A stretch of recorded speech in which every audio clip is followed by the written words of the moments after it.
Hey everyone, my guest today is Victoria Forrest. Victoria is the organizer and founder of Zelar City. Zelar City is a pop-up city happening in Berlin that is purely focused on longevity. So what does it mean? That means that for 6 weeks, people from all over the world, like also many people from Berlin, obviously, will come together and live together at one place. So they're going to be investors, founders, scientists, entrepreneurs, engineers, just people that are united under the goal that they want to work on making death optional. And for 6 weeks, they are all going to live at the same place. They're going to eat together. They're going to spend time together. They're going to have ability to connect.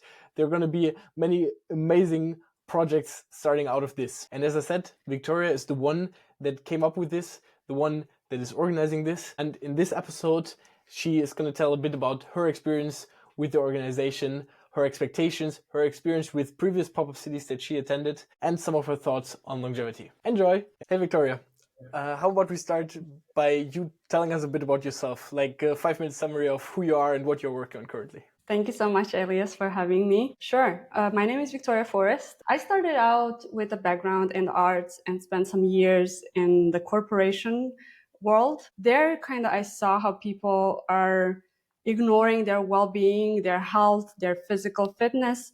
And then I went diving into biohacking and lifestyle interventions. I started with my pain points, like how can I be healthy and strong? And then I extrapolated this into teaching Pilates and being an instructor. And from there, I just went into a rabbit hole, basically looking for ways to improve and optimize my health span, my lifespan. Later on, I discovered VitaDAO, which was 3 years ago when they launched. That was my entry to Web3, and that was a fascinating world for me. For people that don't know, VitaDAO, it's like a token that funds longevity research. So it's a collective that works together, and people can buy those tokens, and from this money they invest in research. So it brings the science forward, and at the same time it's a way to invest even if you don't have that much money. It's a way to invest and contribute to this. So it starts with a highly aligned online community, which we'll talk more about later on, why online communities are so important and how we can bring those people together on a physical location, which Zelar is doing right now. VitaDAO started as an online community to fund early stage longevity research, which basically is bridging the valley of death from university benches to a startup idea. You have this area, this gap where startups or companies lack funding. So if they don't have enough funds to start with, they cannot cross this gap. They cannot go on the other side and actually launch and deliver a product, right? So VitaDAO is doing a great job in that area. It's the first BioDAO in the ecosystem, and many more decentralized autonomous organizations came after that. So now the ecosystem is really rich, and is great that every DAO is doing research or is funding research in different areas. So yeah, back to the journey where I went down this rabbit hole and trying to understand what aging research is and aging biology and so on. I just went all in, understanding decentralized science. Then I went to Zuzalu, which was the first pop-up city that happened last year in April to May 2023. And from there, I went to almost all of them. So that's 6 of them so far. So pop-up cities took the idea of an online community with highly aligned individuals to bring them together to a physical location and create this playground where we can innovate and cross-pollinate ideas. So that was really life-transforming for me. It was eye-opening and gave me ideas on how I can contribute to the longevity space more. Without having a technical background, it's really difficult to get involved. You cannot go hands-on, right, in the labs. So you either have to go back to school, learn the biology, you can contribute with the skills you have. So you can just find ways to repurpose your skill set and help the industry in that direction. Okay, so then now you started Zelar City. Maybe can you tell us a bit about that project? Definitely. Zelar City started as my desire to contribute to the longevity space. It was the combination of my experience going to all of the pop-up cities I went to, like from Zuzalu to Edge Esmeralda to Vitalia to, which was that one, Zoo Village, Georgia. So all of them had something really valuable for me to learn from. And I had the desire to bring such a concept for the longevity space. Like bring individuals from different fields, create the space for them to have the opportunity to sit down at the dinner table and really connect and have new ideas, have new inspiration, or understand each other's pain points, because that's really important. When we just talk about bottlenecks online, we cannot really go too deep into the problems. But when you live together with those people, we co-work together for at least 6 weeks. You have time to go into more details. So yeah, the motivation was basically to create this space. And the first element of this motivation was the community building. I think every movement, every great project that started, it started with the philosophy, with the moral value, bringing people together, and they really believed that this is worth working on.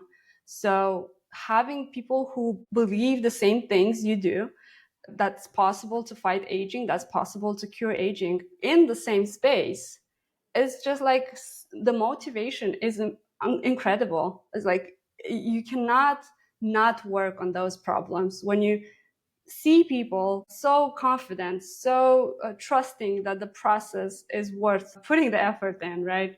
So yeah, this was the initial motivation for me.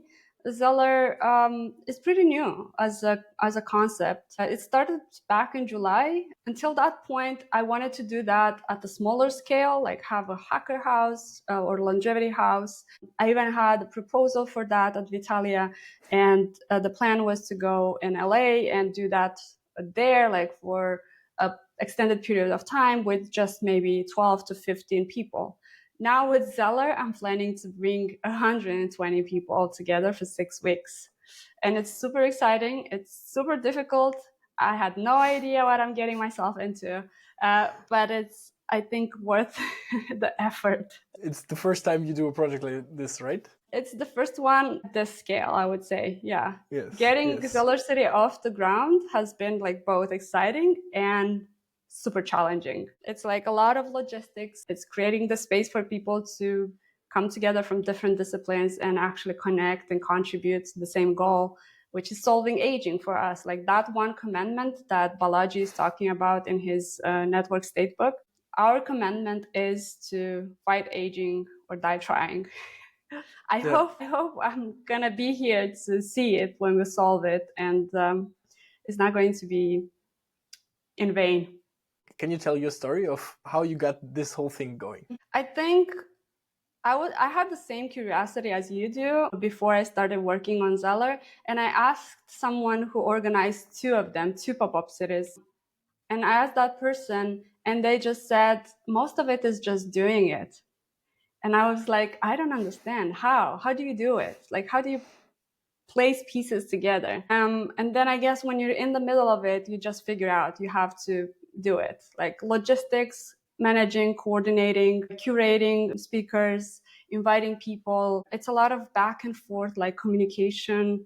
It's meetings and chatting with the team, and it's just doing it. Most of it is just like, yeah, figuring out on the go. Okay. Figuring out as you go. Yes. And of course, there's no other way, because pop-up cities is such a new concept, and it's so hard to put it in words. When I invite people and I tell them about pop-up city, they're first confused and it's like, what's the idea of a pop-up city? What is it like? What's popping? Where do you need to build buildings? Do you need to build like roads, all the infrastructure? And yeah, for now we don't have to, because we go to places where we already have this infrastructure and like the urban planning, which is the experimental phase we're in, right? It's like we're just gathering people in a place that already has these things, But later on, the idea of a network state, because right now we're just playing in the network nation phase, right? Just bringing people for an extended period of time, and we already have everything we need. But later on, when you think about a network state and you have enough people to move to a new location, then you probably need to build buildings and to create the space in a way that you need for your purposes. So the difference between network nation is just like people that are connected, and network state. But like what you were saying now, it's like a city. Like where does the network come in? Can you explain? Like what does it mean, like network state? Like why network if it's all one place? Yeah. So the network state is the latest stage of a state that started as an online community, right? So there's a way to reach that point. So you first have an online community that comes together, united by a single common goal, right? They want to cure aging, for example, which is the case with Zelar City. Then we come together in a physical space, but we're not moving here permanently, right? We're just coming together for a short period of time. You might say short, but it's like 6 weeks, between 6 weeks and 3 months. So that will be a network nation, right? We already gathered the community. We already have the numbers, the people, right? And that would be like the embryo stage of a startup, let's say, or a company, right? It's an idea, then is a startup, then is a company, a big company that can IPO later, right? Same with the network states. So you have the community online, you bring them together for a limited period of time. And later on, when the community is strong enough, big enough, and they want to source land, and we can just move to that location and just have, because the network state says, it's online, right? It has a crypto economy, but it's not land never. You have to have land later on, right? So that's at the later stage. I think pop-up cities is still the exploration phase. It's still like we're trying to figure out what's the value in bringing people together, and there's a lot of value to bring people together. Okay. So specifically for Zelar City is happening in Berlin. So it's like in the middle of a big city in Germany. Like you're not gonna be able to buy land there to create a new state. What specifically is your vision like with Zelar City? Like what is the specific thing you try to achieve? Yeah. So for a network state, you need different nodes around the world, right? You need to grow the community. So you can have a hub in Berlin where you have 50 people or 120 people, and you can have another hub somewhere in Central America, Latin America, or even US. And that node will have maybe more or less people, right? So then they are connected in between, like a network node, a network of nodes. So the idea with Zeller City is to have this pop-up city here in Berlin, later on establish a physical, like a permanent physical location for the longevity people to come together in Berlin, and eventually have a incubator here, like a longevity biotech incubator to launch new startups, even including decentralized science and DAOs. So the plan is to extend and keep the community alive, grow the community around the world. Eventually, some of the tens of thousands of people will want to move to a new physical location where it makes sense, and we can have new jurisdictions, new special economic zones, new regulatory frameworks that will allow us to innovate faster and like bring therapies to the market faster. Okay, so it's a place like just collecting people all over the world, and at some point you move together. And with Zelar City also. And being in Berlin is a great way to involve the local community. Berlin has a big biotech scene, so some people might be interested, and I am already connected with those people who are interested to build in the longevity space, and they're craving to have the community here. So this event is such a blessing for them. They're like, yes, I'm really excited. I really want to come and be part of this. So I see a lot of engagement from the local community, which happened with another project, Age Esmeralda, which was in a small town in California, but didn't happen with other pop-up cities, which were remotely in like secluded places.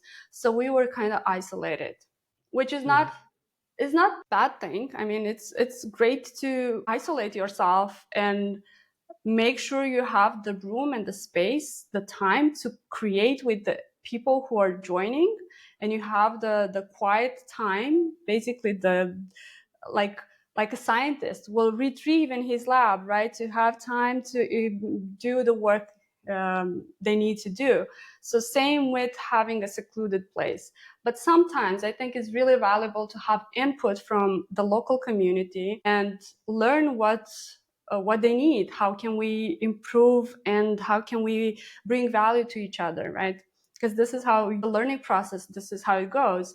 And the creativity, I think, also flourishing when you have different inputs from different directions. Yeah. So you said that you already joined a couple of other pop-up cities before. How is your experience like? Different pop-up city for me had a different flavor. One word that was like thrown a lot around the experience, the weeks being there, it was serendipity.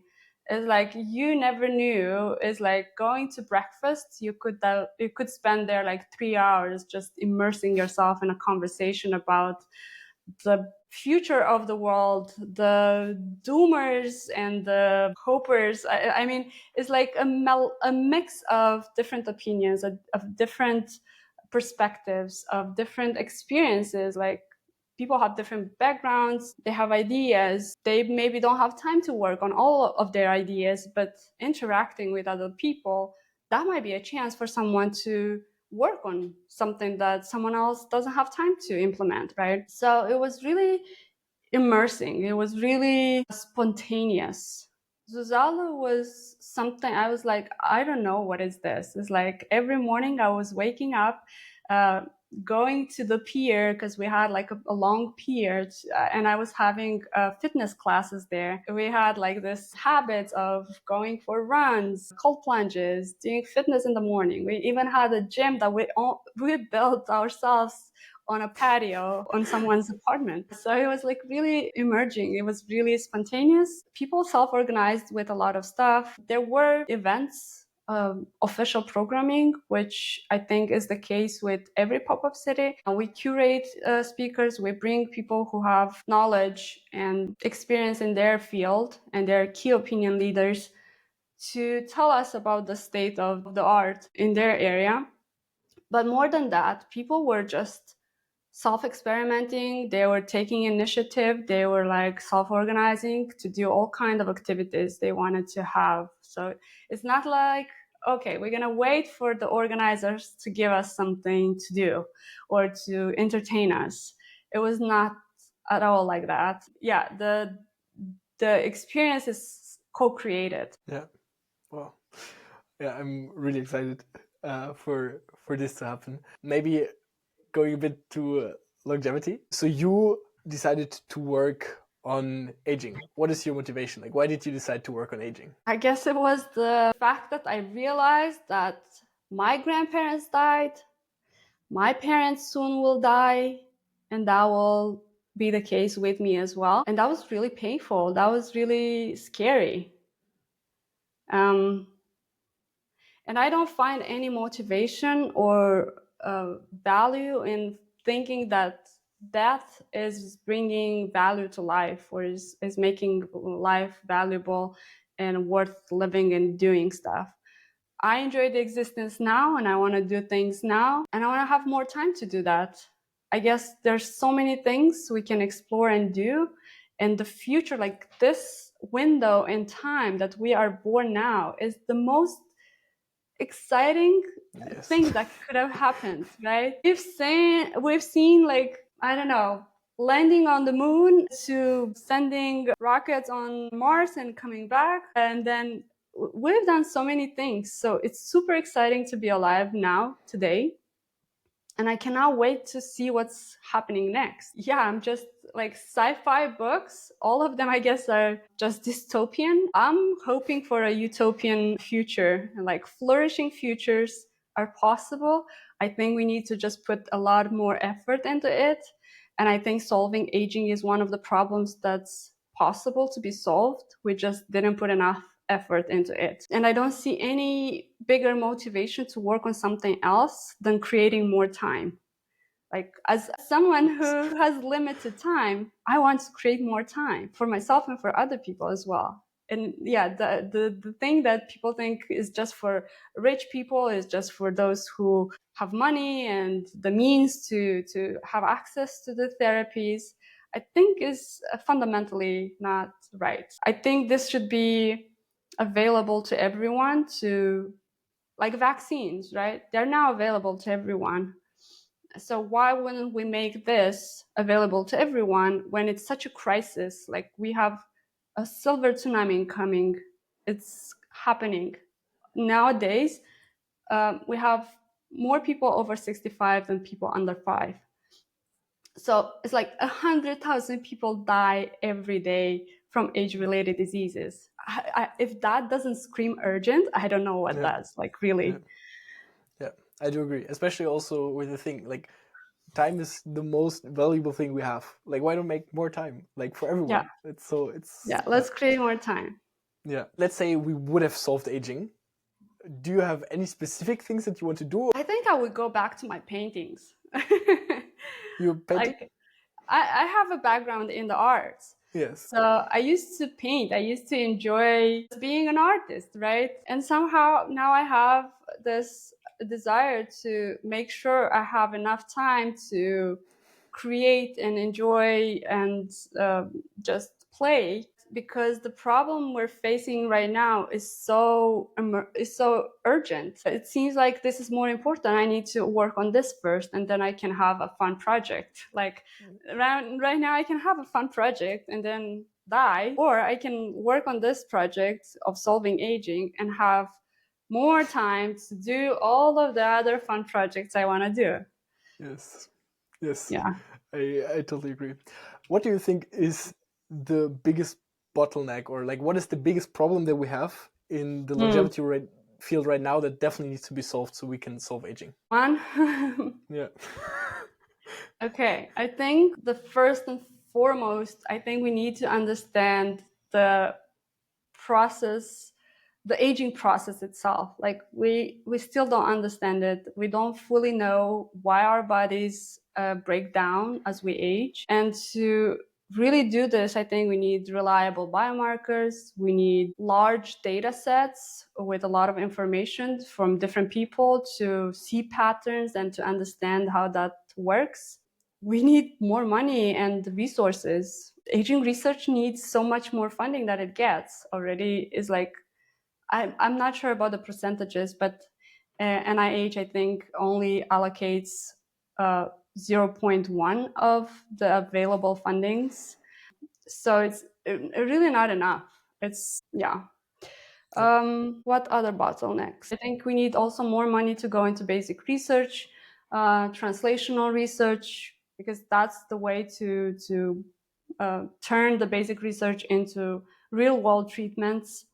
So with Zelar City, this is actually a try to improve and to create the playground for people, for researchers, for investors, for startup founders, for people who even want to change careers. If they want to explore this space, just come join us. And I'm pretty sure you'll find a way to contribute if you want to.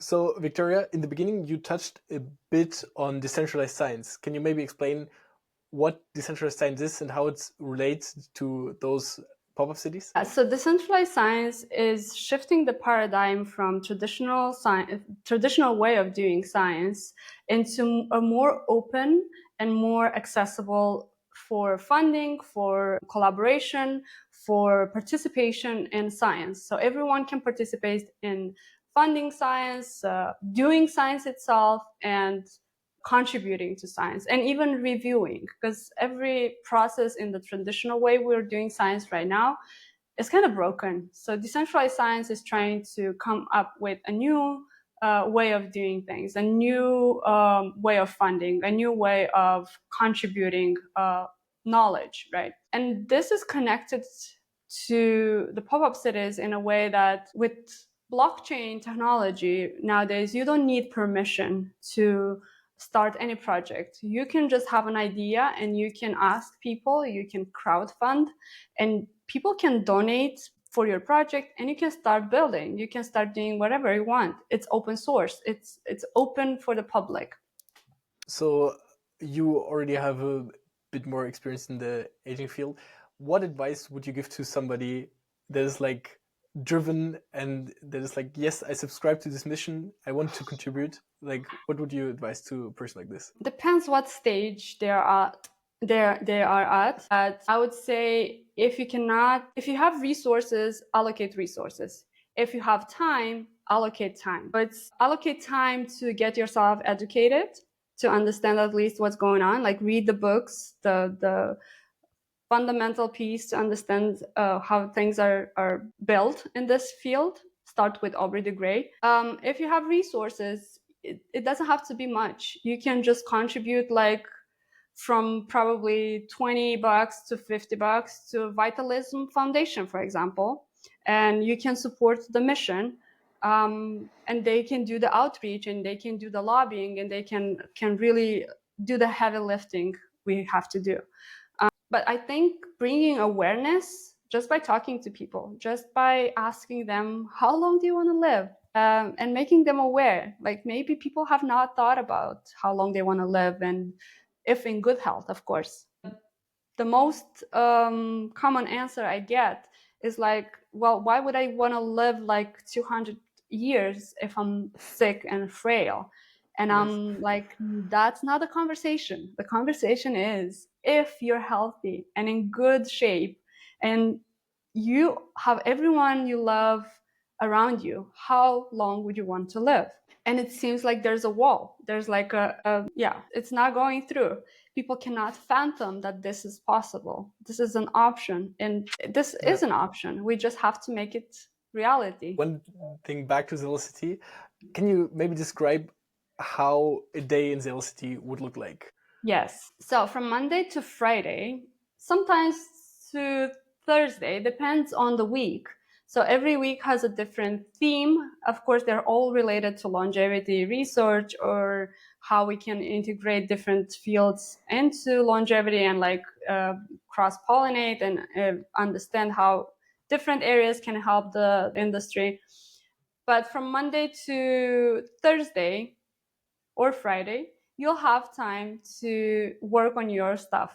You have space. We have two different co-working areas.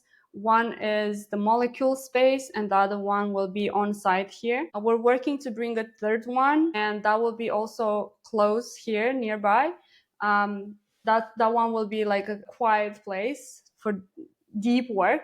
So you'll have time to work on your stuff, do your calls, catch up with your team, and so on. Meanwhile, there are a lot of stuff happening. So some participants will offer some fitness sessions. Some participants might offer to have a circling session or some therapy, trauma-informed therapy, going to lunch together, going for a run in the morning. Dinners probably will be together.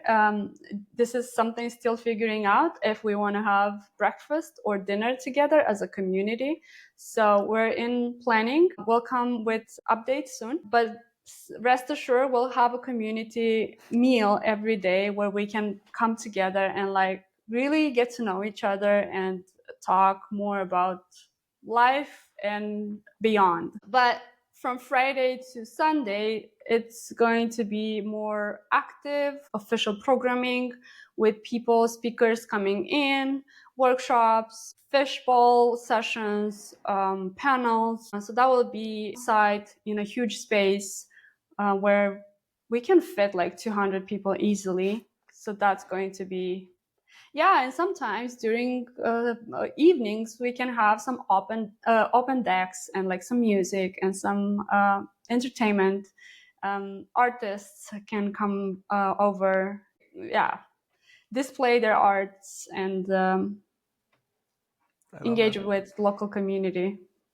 And I forgot to add, We also have, yes, all the biohacking things you want to implement in your life, like change habits to eating healthy to test your biomarkers. We're going to have a clinic that's going to be our partner to offer blood tests and a doctor that can interpret those results and advise us on how to make lifestyle changes in order to improve the markers. Then we can also go to visit some companies. I'm not going to give names now, but they do have some amazing stuff, and we can go visit their headquarters and like have a conversation with them, how they run their business, like in the longevity space or related to the longevity space. So yeah, we will have access to mentors and people to advise us, to tell us how to fundraise, tell us how to create a pitch deck, how to talk to investors, and so on. So it's going to be very interactive. Yeah, on a daily basis. Yeah. Yeah. How about like working out, sports? Is there? Yeah, we have gyms nearby. There's a huge park, Trap Tower Park, near the location. So there are trails. I have Strava on my phone. I just downloaded Strava on my phone. I don't usually run, but I want to start doing that. So the community might be a huge motivation for me to do so. I hope people are or runners are coming in the house, in the clubs. We can work out together and keep Yes. each other accountable, because that's a huge thing. A huge thing that I saw also at Zuzalu with the cold plunge. I would have never gotten in that water. It's like cold. It's painful. But because you have people who are doing it and they're like cheering you and it's supporting and it's like a togetherness there. You want to do it. Yeah. And yeah, this brings us closer together, which is beautiful. Okay. Thank you a lot, Victoria. Do you have any last thing you want to share with the people listening? Thank you so much. It was great chatting with you. Yeah, join Zelar City. Don't die. Don't die this century at least. We're working on bringing new therapies that will keep us alive and good shape and good health for longer. We need your help. So join forces, join our mission. It's worth working on it, I promise. And let's start with Zeller City in Berlin and then expand and go worldwide and taking over the world so we can keep humanity alive. This is an existential threat, actually. We have to fix this. This is a crisis. I'm like not joking. So that was my interview with Victoria Forrest. If you became interested in Zelar City, I put some links in the description so you can read more or sign up, whatever you want. I'm going to be there. Victoria's going to be there. A bunch of cool people are going to be there. I hope to see you there or in the next interview. Bye bye.